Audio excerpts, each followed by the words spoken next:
Hi, Caroline Mathis, Keller Williams Realty, and it's that time of the month again. We are going to go over the numbers for March of 2021. It's already the first quarter is almost gone. Median home price in all of the Reno Sparks area has not changed too much. It's back up to 450, but we've been bumping along at that really close for the last 3 months, as we are well aware of. Median home sales price for the last 13 months, you can see how we've just kind of been bobbling. It was probably August. No, actually it was October. October is when we started getting really crazy, and there were multiple offers. Interest rates were way low in the twos. And so that is what's fueling what's going on in our market right now.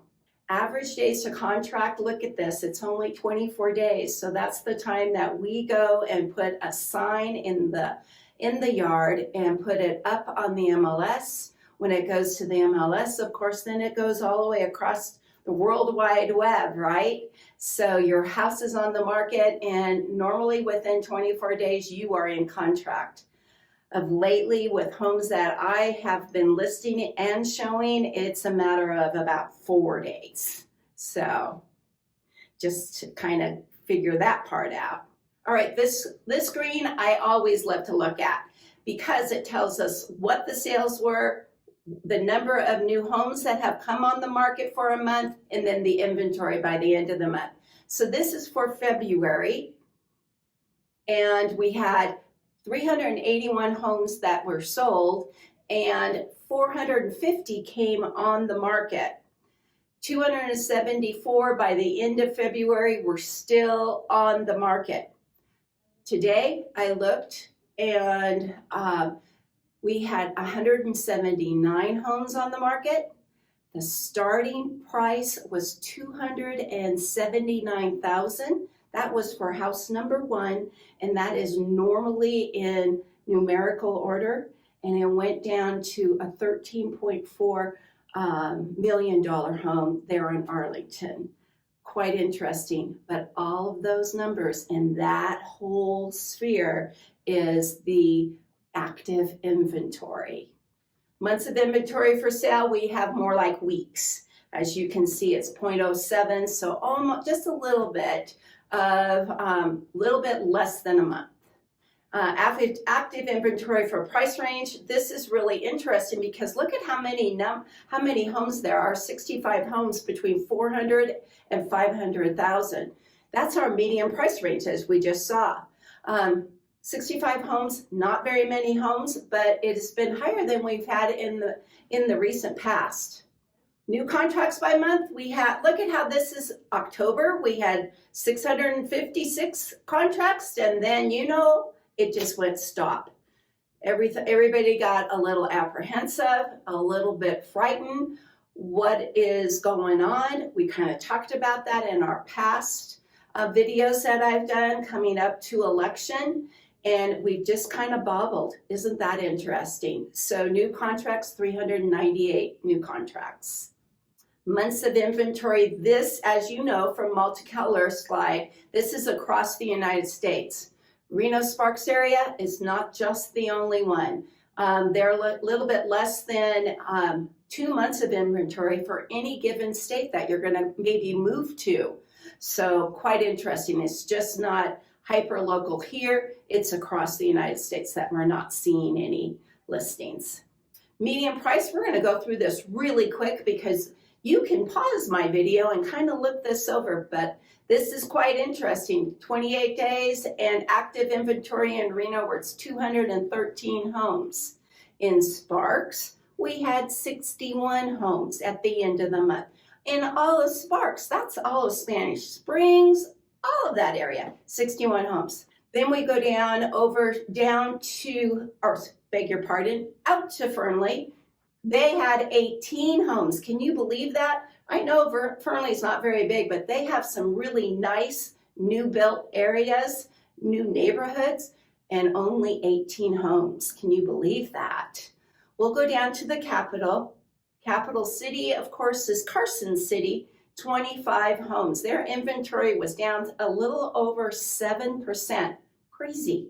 6 days to market. That's kind of what ours is going for. So they are really quick. We're going to go down to the pretty area, past Carson City to Minden, Gardnerville. I love right along those mountains right there.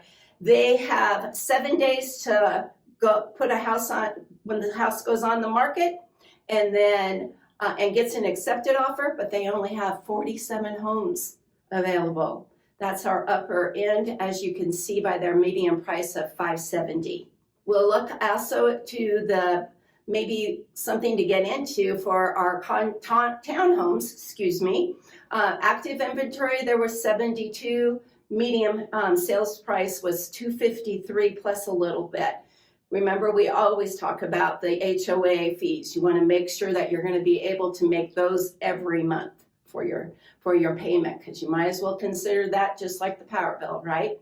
Now we're going to touch on COVID just a little bit and seeing how it's going to affect. It's been a year. I think it'll be a year this week that we were in lockdown. I have some mixed emotions, if you couldn't tell on that. But a lot of my clients are asking about, what about those people that are in forbearance? Quite interesting. A lot of the people have they were frightened, just like everybody else was. We were kind of just standing still because we didn't know which way to go, frozen. So a lot of homeowners took advantage of the forbearance. They thought, you know what, I don't know when I'm going to be able to go back to work, so I'm going to sign up for the forbearance and nobody's going to take my home. Look at this, 50% of those that did accept the forbearance or get approved for forbearance, they've already paid their loan in full, and they keep on going. They're just keep on working out. 33%, as you can see, are working on repayment plans. There's still 15% that are still having a little bit of trouble. They may not be the ones that are able to find a job right this moment. You can see on this graph, back in May, that's when they offered it. Look at so many people were in the forbearance and taking advantage of it, but slowly but surely that continues to drop. And we're about 5% of the amount of people that actually have taken forbearance that are still in that question mark. This was interesting from DS News. You can read this, about 325,000 people will exit forbearance in the next 6 to 9 months. That means that they are not knowing what they're going to be able to do. So they're not sure if they're going to be able to keep making their payments. They don't know how they're going to work with their lender. But not all of these will go into default. Some lenders are a little bit more lenient. I've also heard talk that they may even extend it a little bit longer. It's all up in the air, but about 325,000 people across the United States will not have a plan quite yet. I wanted to bring this slide up to you because we were curious that maybe it was just the number of people that were on forbearance and what if those houses were on the market and you were able to purchase those maybe in a short sale or as a foreclosure, what would that do with the inventory across the United States? If you look across back to 2016, even if we added the 325,000 people that are wondering how they're going to handle their forbearance and be able to make those payments or foreclose or short sale, we're still up at about 650,000 homes on the market across the United States. Sure, back in 2016, there were 939,000, but you can see that we've just kind of been bubbling along. So people that are in that predicament or in that very horrible spot that they're just not 100% sure, they're not going to make a whole bunch of difference in the whole scheme of things. Yes, it will help, but we're still going to have multiple offers on homes as they come on the market, in my opinion. Interest rates. Very interesting. This past week, they have gone up. We may have lost the window of them being in the twos ever again, but at 3%, 3.25%, that's still nothing to sneeze about, in my opinion. That is a great rate.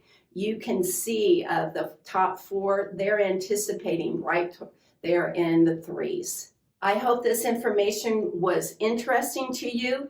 And if you need any questions answered, you have my telephone number right here. If you know someone that's having some hard times with their with making their house payment, I would cherish the opportunity to be able to help them. Equity that we have right now, across the United States, I've listened to one speaker say it's been on average 10% this past year. That's a lot of equity. Those people could start over again. They may not be able to sell one house and get into another house, but they could take that chunk of change, be able to live, and be able to get on with life, take some of it for savings, and let's get another house. So I know that all sounds very big and looming and that type of thing, but it's an opportunity, and don't get stuck. Don't get frozen like we were last year at this time.